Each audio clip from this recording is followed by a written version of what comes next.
Мъже. Номер 9, студент за 6 курс медицина, Симеон Тимов.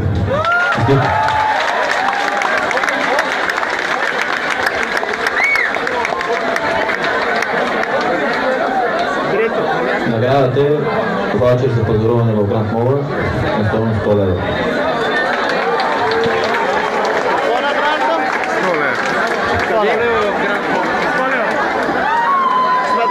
За второ място моля да ме цитира Цветина Василева, член на журито, представител на студентите.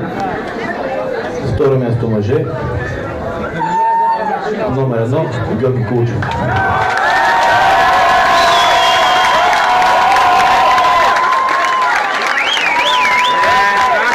Тук от мен.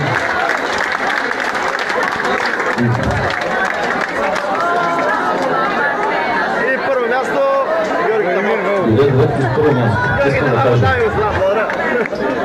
Освен така, опонентните ваучер, победителите първо място мис и мистер Медицински университет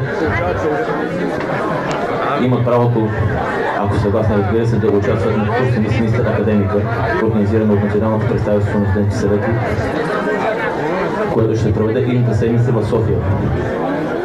Ако съгласни, още утре трябва да пътуваме заедно, тъй като трудни са репетициите с професионални гримошни дори и така нататък.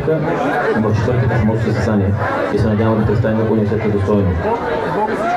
Първият представител на мис министър академика и първият победител първо място в Медицински университет, според вас как се казва?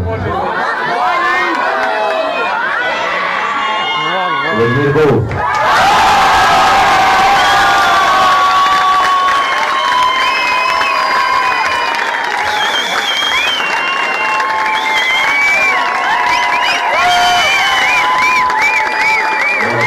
Моля доктор Найденова да ми помага с връщането на лентата и ваучера.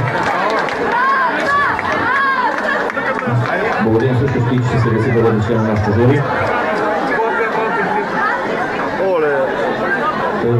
Ако иска Влади набързо, нека каже някакво думи и все пак да каже, ще пътуваме ли за София утре, тъй като битка ни чака.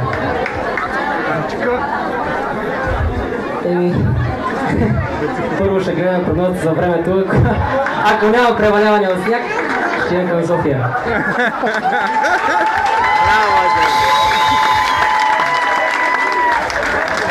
Мисля, че имаме достатъчно снимки.